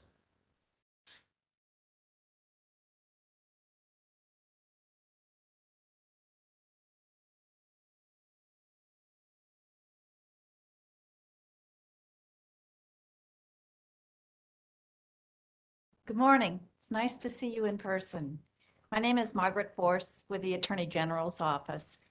And first, I want to thank you, Commissioners, for your efforts to broaden the notice to the public about these stakeholder meetings and also to provide more opportunities for input on the development of the plan, the carbon plan. And thank you for seeking these reports on the progress of the stakeholder process. The AGO appreciates this opportunity to comment and will focus on one concern. You may not be surprised. It's similar to what you've heard from other parties. The meetings have been very well attended, but unfortunately, there has not been the sort of in-the-weeds information available from Duke for a conversation that might produce a collaborative approach or a narrowing of issues by agreement on some of the terms. As others have commented and Duke has indicated, Duke has resisted discovery up to this point, but until the filing is actually made in May. But of greater concern, not having the information about primary inputs and assumptions that are going into the plan as those are developed has hampered the discussion that goes on in the stakeholder meetings. Instead of elaborating on examples, and you've had some of those already, we'd ask the Commission to take a look at a summary that Synapse put together for the North Carolina Sustainable Energy Association and other parties that was shared with us, with our office and our consultant, Edward Burgess at Stratagen. That summary offers many examples of information that will be needed, and the summary wasn't done by lawyers.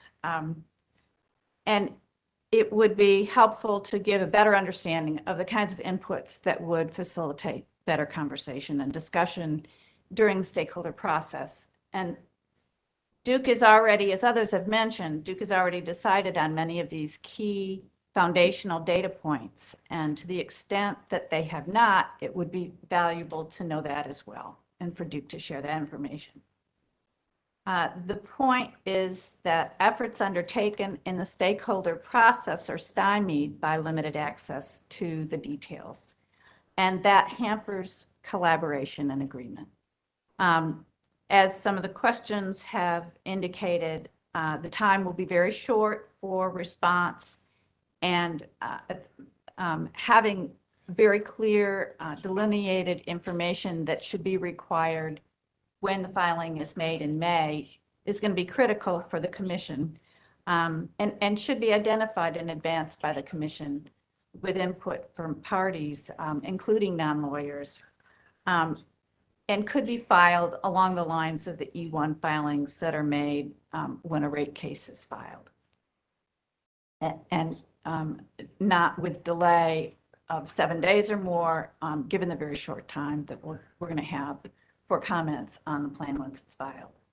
That concludes my comments. If you have any questions, I'd be happy. Ms. Force, where is the Synapse document located that you referenced? I don't have a final copy with me. I've referred to it was the North Carolina Sustainable Energy Association that we received it from. Madam Chair, it has not been filed with the Commission, but we would be happy to do so. All right. Well, certainly you can file it in the docket if it's relevant. All right. Thank you, Ms. Force. Commissioner Clodfelter. Mr. Ledford, is that the document you were referring to earlier when I asked you the question about data sets? Yes, it was what I was using. That's what you were referring to. Okay, thank you. I'd say that it's a very comprehensive data set. Our expert had a few ideas that either delineated some points. So it's not exhaustive, but it's very comprehensive. All right. Additional questions for Ms. Force? All right. you. Thank you very much. All right, Ms. Thompson.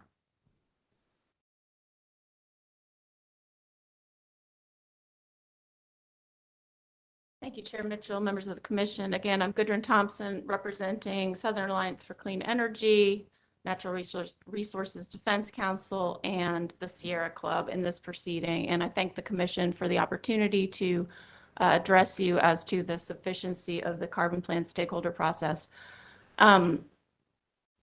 you've heard many of my points have already been made, but I think they're important, so I'm going to hit them again. And I'll start with the big picture and then kind of funnel down to some of the details.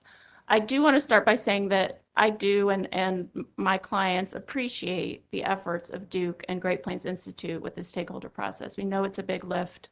We know they're working very hard to make it a success. But starting with the big picture, there's a structural imbalance in the stakeholder process that I think presents a barrier to really meaningful participation by stakeholders. And that is that the company is setting the agenda, choosing what to focus on, and taking up the bulk of the time with its presentations. There's no assurance that Duke is going to incorporate stakeholder feedback into the carbon plan, and no real mechanism so far to require them to document how or even whether it has taken stakeholder input into account. So I think without more direct commission oversight or accountability to document how or whether stakeholder input was incorporated or disregarded, it is hard to gauge the value in devoting a lot of time to this process. Again, you've heard this from a couple of other presenters, but Duke has not responded to some very clear stakeholder input and interest in discussing certain topics, even topics that are specifically called out in House Bill 951 as items that the plan may at a minimum consider, such as transmission planning. In addition, on the, I don't think this point has been made, the commission has given Duke clear direction to build on other stakeholder processes, such as the clean energy stakeholder process, which after all was aimed at evaluating policies to achieve the very same carbon reduction targets that we have in H951. So far, I have not seen any evidence that those other clean energy plan stakeholder processes are being incorporated or even discussed in this process. On the technical subgroup meetings, definitely appreciate that Duke and its consultants scheduled these technical subgroup meetings to do a deeper dive on some topics, but the usefulness of those meetings has been limited due to Duke's unwillingness to share inputs and assumptions about those topics. And it is unclear, again, whether and how stakeholder input from those meetings is going to be incorporated into the larger process. It also seems that a single meeting of each subgroup on each topic is not going to be adequate to address and really truly do a deep dive into these complex topics. Finally, you've heard a lot about this today, but I think I really want to underscore this issue that stakeholders need access to the modeling inputs and assumptions before the carbon plan is filed in order to have meaningful input into the process. As the commission may recall, when Duke requested an extension from April 1st to mid-May to file the carbon plan, a central reason it gave was to have sufficient time to allow thorough review and deliberation of critical modeling inputs and input from stakeholders. Numerous stakeholders have asked Duke to share model inputs and assumptions, as well as the scenarios and sensitivities that will be modeled for the carbon plan. Without detailed and comprehensive access to this data, stakeholders are only granted a vague and partial view of the proposed carbon plan inputs, and in turn are unable to provide meaningful feedback. Exercises such as the one Ms. Doolin described, in which stakeholders were supposed to share the outcomes they would like to see, are just not a productive use of time in the absence of these more granular data inputs and assumptions. And as Mr. Girak has made clear, Duke is not going to respond to discovery requests prior to filing the carbon plan in mid-May.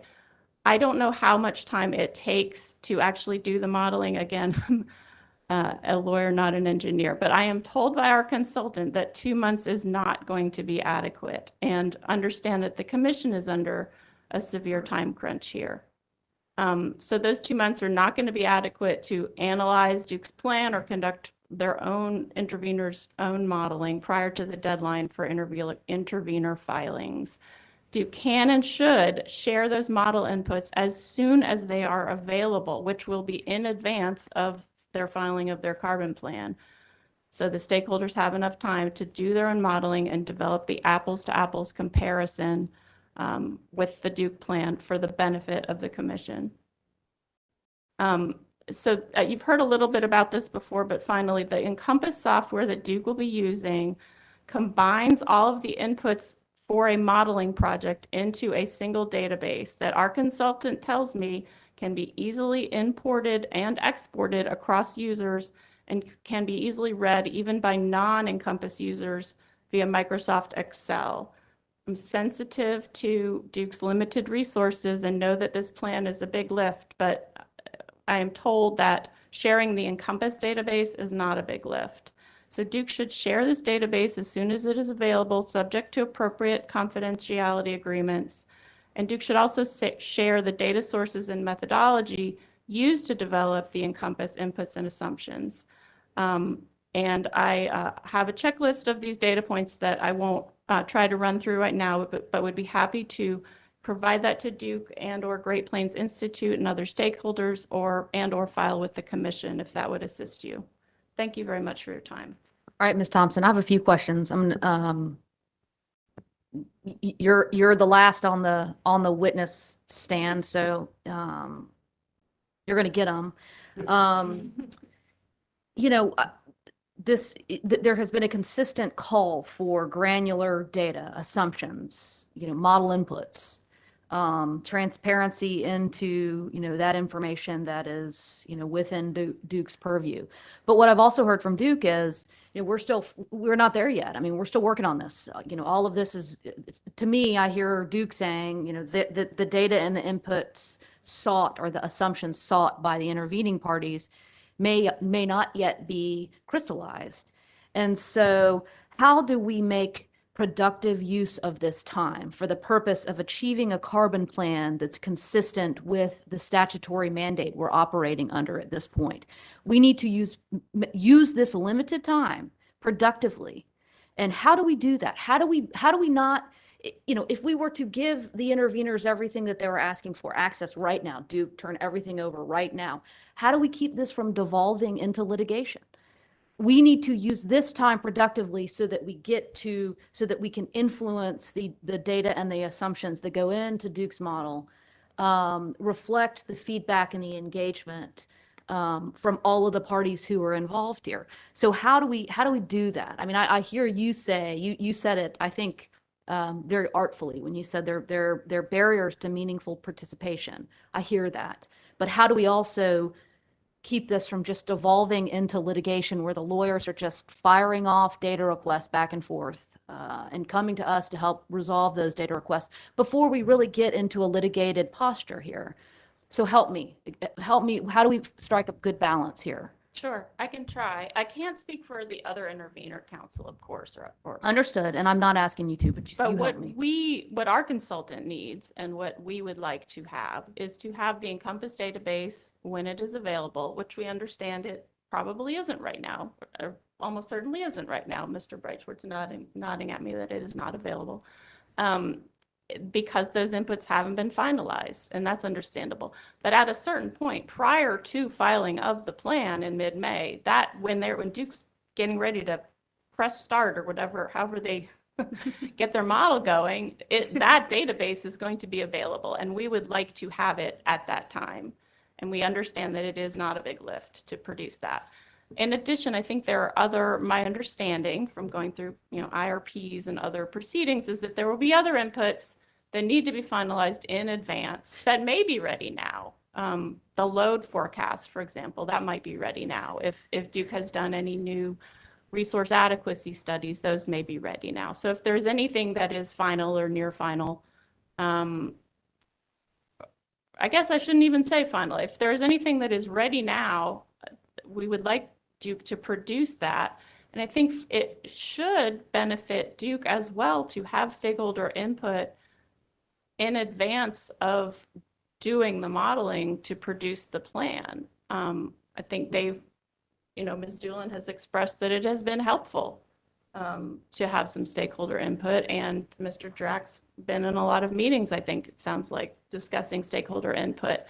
But for input to be meaningful, I think we have to be able to get down to brass tacks and not be talking at such a high level of generality that maybe we're talking past each other and not talking about something that's really real and concrete. So I understand there needs to be a balance, but I think there's a way to walk that line, provide stakeholders with the information they need, but not put too much of a burden on the company, and hopefully avoid some of the litigation on the back end and hopefully, minimize the discovery disputes that this commission might have to adjudicate. All right, thank you, Ms. Thompson. Thank you for fielding that question. Check in with commissioners. Commissioner Cladfelter, did you have something? Okay. Commissioner Brown Bland, did I see? Okay, definitely. So I've heard you say, and I think we've all been there, when we go to a meeting and the bulk of the meeting is taken up by presentations that we could have looked at the slide deck ahead of time. So what is your solution for this next stakeholder meeting? If you were to envision Great Plains Institute, if you were in their position, like how would you restructure that so there can be more discussion and less teaching? Sure. Well, I think one issue is the agenda setting itself, and I think Duke has already and Great Plains have already heard a lot of input into topics that they would like to be on the agenda, and the commission has heard some of those today. So I think hearing that and taking that into account, putting those things on the agenda, that could also potentially be done during using a survey, sort of online survey tool. What would you send out to stakeholders? What would you like to see on the agenda? Stakeholders could be given some airtime, perhaps. I mean, that actually I think was pretty effective in the technical subgroups. The fact that it wasn't just Duke presenting, and that some of the interveners who have really deep technical expertise were given an opportunity to, co-present or to also present in those. So I think so those are some ideas. I also want to mention, I think this was alluded to by somebody else, but it is almost like there is the stakeholder meeting and then there is a shadow meeting going on in the chat. There is a very robust discussion going on in the chat during these meetings. This is not my skill set being a facilitator, but if there is a way to somehow bring in some of that discussion more effectively into the main discussion, I think that would be helpful. I think the GPI folks are trying to do that by monitoring the chat and then asking questions from the chat of the presenters. But I think if that can be done more effectively, that would be useful. And then if it was structured differently, are you losing anything? Would stakeholders be losing anything without this presentation period? Well, I think there would still, I probably wasn't clear. I think it's still helpful to have the presentation period. If there's a way to share the slides farther in advance, stakeholders should be there prepared, having done their homework, having reviewed the slides. Maybe that means you can spend less time with the Duke's folks presenting and more time with Q&A. Okay, thank you for that. And then you mentioned that you didn't really see any type of build on prior stakeholder process like the clean energy plan. How would you suggest correcting that? I think that some of that content just needs to be brought in a lot. There's a lot of overlap between the participants in the clean energy plan, so-called A1 and B1 processes. There's a lot of the same people participated, but there's not complete overlap. So I think that some of what was discussed in those clean energy plan processes, there may need to be some level setting so that all stakeholders are aware of what was discussed in those processes. And then I think just discussion of some of those policy pathways and how they could be potentially incorporated into the carbon plan and into Duke's modeling. Okay, thank you for those answers. Thank you. Just following up on that last question. So has there been no reference to the clean energy plan, or, I mean, help me understand, I mean, is the the work that went into the stakeholder processes associated with the clean energy plan, how is this process building off of those processes? I can't recall any explicit discussion, at least of any of the particular policy pathways that were evaluated in either the A1 or B1 process. There have been some, allusions to securitization, which was, discussed in the B1 process and is now a real thing, but there hasn't been any extensive discussion of either the A1 or B1 policy pathways that I can recall. I've suggested it a couple times in the chat for the record. Okay. Okay. Additional questions for Ms. Thompson? All right. Thank you very much. All right, Mr. Girak, I see you moving towards your microphone. I think we could cover a few high-level points. Hang on one second. I'm sorry, Mr. Girak. Apologies. Ms. Kress. Chair Mitchell, I just wanted to say, I know I filed a letter in lieu of requesting presentation time, but I do have file stamped copies in case anybody would like to see it, and I'm happy to answer any questions to the extent the commission has them. Okay, and I'm sorry, I neglected to ask commissioners questions for Ms. Kress on SIGFIR's positions. Okay. All right, thank you very much. All right, Mr. Girak, back to you. I completely defer to you. Obviously, Chair Mitchell, we could respond to a few of those things briefly, a few of the topics brought up briefly, but if only if it'd be helpful to you or to the commission to hear from us. All right, let me do this. Check in with my colleagues to see questions for Duke before we call it a morning. Be interested in hearing Mr. All right, Mr. Girak, Ms. Doolin. Sure.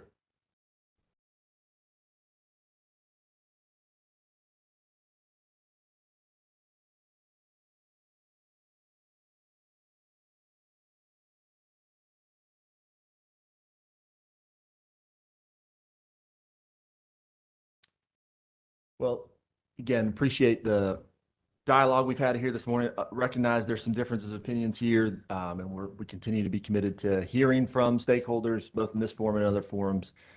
And doing our best to evolve the stakeholder process in ways that make it more meaningful or responsive to stakeholder input. So that's absolutely on our radar and a very high priority for us. Also don't want to create the false expectation that we can satisfy every stakeholder expectation. There's certainly going to be differences of opinions on these issues, both from a substantive perspective and from a procedural perspective, but we're looking to do the best we can to strike the right balance.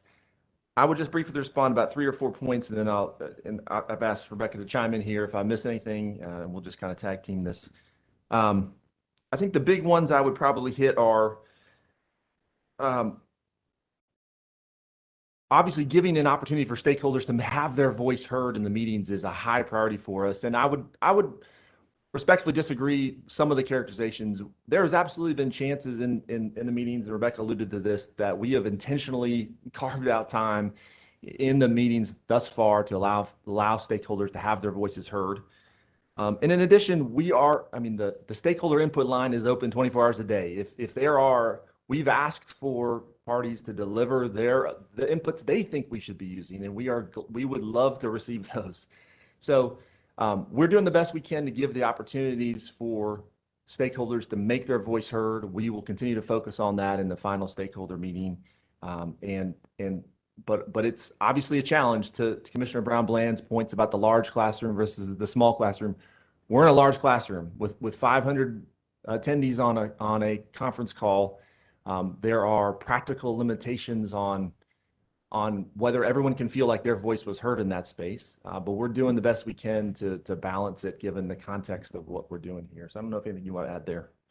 Yeah, and to Gudrun's point about the managing the chat, I agree with her characterization that it's like a whole extra meeting going on behind the scenes. And I think Great Plains is doing its best to try to pull those comments from the chat in, but there's probably a comment a second. And so it creates a challenging, a challenging environment to effectively pull in all of that into the dialogue going on that's happening contemporaneously with the, if you're familiar with the raise your hand function, as we've all become, then that stakeholders have the opportunity at any time to use the raise your hand function, and folks are called on.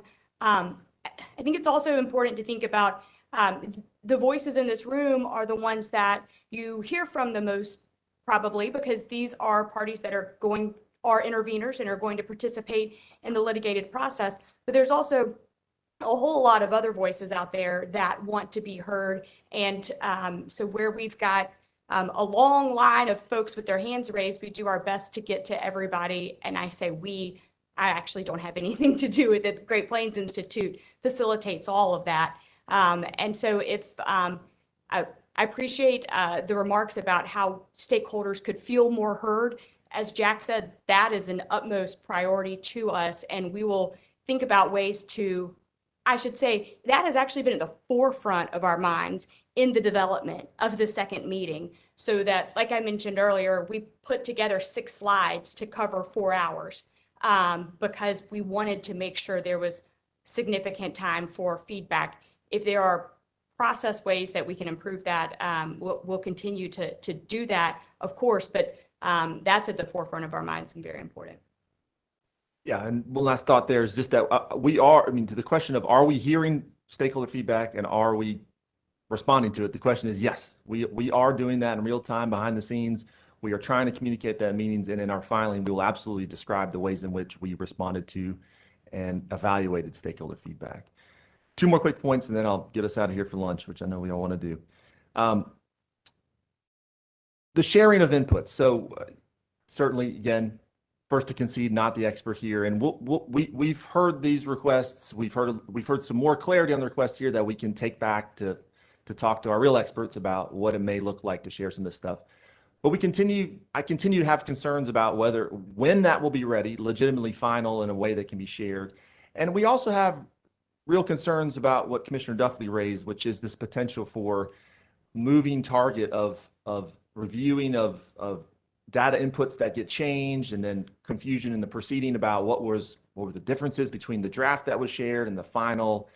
And we see a real potential for actually increased complexity in the process, especially depending on timing of when we can even provide if we could provide those draft inputs, whether the small additional time gained, if possible, is outweighed by the potential complexity that arises where you have potentially confusion about what changed and when and who's using what draft. So I don't have a perfect answer for that, but what's something we'll take back to think about for sure. Mr. Jurak, Encompass's website says that one of the virtues of their modeling software is that it's very simple to see when data sets have been changed, when they were changed, how they were changed, and who made the change. What's the issue? I will take their word for it. It's very simple. It's probably simple to a technical expert to see that, but it's not. Again, as I've been explained to me, there's millions and millions of data input assumptions that go into that, and so again, we continue to have. It's going to be a while till those are in a place where we even feel comfortable sharing them. The public staffs has a list of the data inputs that they think are pertinent. Mr. Ledford seems to have a list that he's shared with some folks. Has it been shared with you? Have those data sets been shared with you, the kinds of things they think they want to see? Well, we heard some of it this morning. We haven't seen the list that was referenced this morning. Would you be willing to sit down with them and sort of review that? Have your experts and their experts sit down and review. Yeah, absolutely. The data inputs that they're looking for. And that's something we could even consider addressing at some level in the next meeting as well. So again, understand the time pressures, the complexity of this issue, and we're looking for ways to efficiently exchange information in a way that's going to optimize this process. I just want to say a quick word about transmission, then I'll wrap up. I would disagree with the characterization that said Duke refused to engage on the transmission topics. We absolutely recognize that transmission upgrades are going to be an essential piece of the puzzle of how we achieve the goals set forth in 951. We presented to the commission previously on those issues. and understand the commission's expectation that we're going to address those issues in our carbon plan filing. At the same time, the primary issue here is that there is a defined FERC processes for how transmission happens. No one yet has disagreed with our fundamental position that transmission planning is fundamentally a FERC jurisdictional activity that is inextricably linked to the carbon plan, inextricably linked to the achievement of state goals. We're navigating that right now alongside of stakeholders and seeking to leverage the available planning and other processes already established by FERC to figure out ways to achieve state policy goals that are before us. So again, we're open to further dialogue on that, but we're also, I don't think we've heard any pushback on the fundamental point that we have to use the planning process available to us under the FERC established processes. Recognizing this is a very complex issue, as Commissioner Duffley and many of the commissioners know full well from sitting in many long seminars at NARUC and other conferences discussing the complexities of these issues. So I'll wrap up there. I know there's a lot other points we didn't get to touch on, but appreciate the chance to give a little more feedback. Commissioner Brown-Bland. Mr. Jurek and Ms. Doolin, so you started with the point of the interveners or the stakeholders feeling the need to be heard.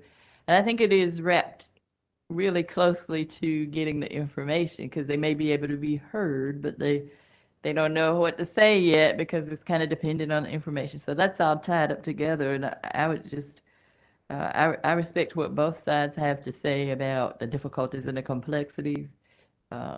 It's one thing for Encompass as the designer to tell you what the specs are and what's intended. It's another thing to work with it. I fully understand that, and that may be difficult. But I would encourage, as you go back and think about what you heard today, that you just at least comb through information and maybe be willing to let go of some of it a little sooner with some caveats or understanding, just so folks can come to the meeting and maybe participate more fully like they would like to.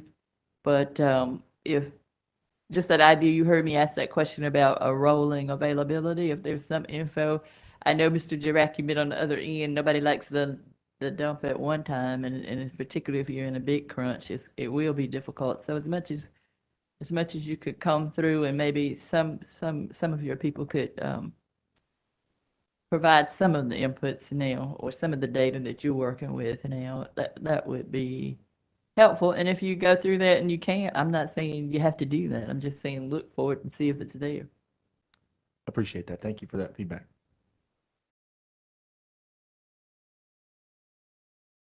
Just one or two questions or observations. And I appreciate you addressing the transmission planning issue. But to the extent to which Duke is in fact engaged on an ongoing basis in dealing with these transmission issues, I mean, what I'm hearing is, and everybody concedes, yes, it's for a jurisdictional issue, there should be some data that can be shared as it relates to the implementation of what will be your proposed carbon plan. So is there a real problem with sharing that data or sharing that information? I mean, because that's what I'm hearing. We will absolutely be sharing information, and we will be responding to the commission's expectations in our carbon plan filing. And we'll look for ways perhaps to clarify in the next stakeholder meeting kind of how to think about these issues and how we're thinking about these issues and how we see maybe a pathway to solving them. But there is a sort of overarching sensitivity that we have to making sure we're respecting the FERC processes, and we never want to be perceived as going outside of the ways in which FERC has established the framework for identifying and assigning responsibility for upgrades. So it's a tension there, and we absolutely hear the perspective from stakeholders and from the commission, and we're gonna, I think, provide a lot of information. The carbon plan file will try to think of ways that we can communicate more clearly about this to stakeholders. If you could, I think that would be very helpful to facilitate understanding and appreciation of the way you're viewing things at this juncture.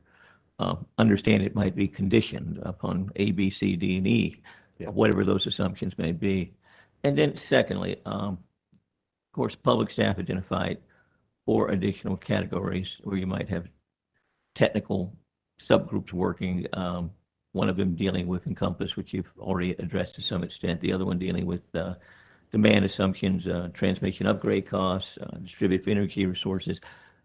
Do you see a possibility within the time frame that's available to actually perhaps establish some of these technical subgroups and you know, to try to get those issues hammered out as well, particularly if they can be done perhaps in a day? Granted, a lot of work has to go into it to deal with it within that day or within that time frame.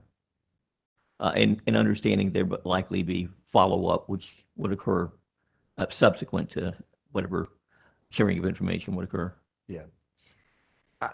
I don't think we're in a position today to commit that we could absolutely do, you know, separate subgroups on these topics, but I would think we could absolutely take these into account in setting the agenda for the final one and give further conversation internally to whether a separate subgroup meeting would be appropriate. I mean, again, we hear the importance of these, and so we want to be responsive to stakeholder feedback on the issues that are front and center on their minds. That would be appreciated to try to hammer it out and see what can be done.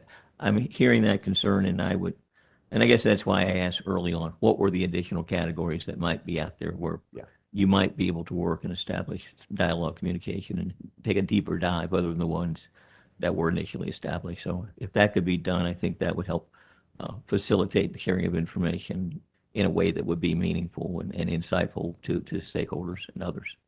Thank you. Thank you. All right, Commissioner Duffley.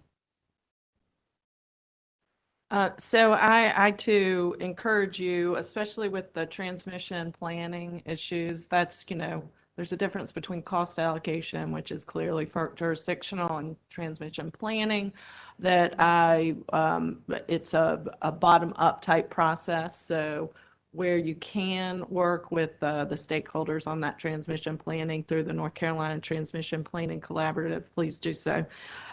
With respect to your statement that stakeholder input is open 24/7, is there a hotline? I mean, what's the process there? You can email it to me. No, I'm kidding. Rebecca can give you all details about how we are inviting any and all feedback at any time. Fortunately, it is not my cell phone, so I'd have to get a new number. I worry. No, we have the Great Plains Institute has set up an email address that a number of stakeholders have used to share information with us, and so that's the communication vehicle. It just helps with having it run through the third-party facilitator seems to be is preferential to us than having it run internally, because we think Great Plains is very good at doing this and has done this a lot more than we have. So that's the vehicle.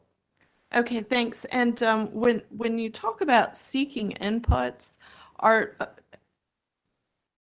guess when you're receiving, I don't know what type of inputs, if you're receiving numbers or specific data, how are you checking the accuracy of data being received? So to date, we haven't received specific granular information of not through the email account, so specific information about this is what we're seeing as a particular assumption in a particular technology group. I encourage you to use this. Usually stakeholders provide a report that is, and through reviewing that report, we can assess what we believe the legitimacy of the information to be provided. So it's not as ad hoc as your question seemed to be leading to. It's more providing a report or information where something has been done in another part of the country that a stakeholder is urging us to look at. And so we have received some of those and have are appreciative of the information, have taken that into account. Okay, thank you for that description. All right. Let me check in and see if there are any additional questions. We are at 2 hours, and I would love to be able to give our court reporter a break if we can do that. So any other questions? All right, with that, then we will conclude for the morning. Thank you all very much for your comments today and your meaningful participation in this stakeholder process. Again, thank you, and let's go off the record.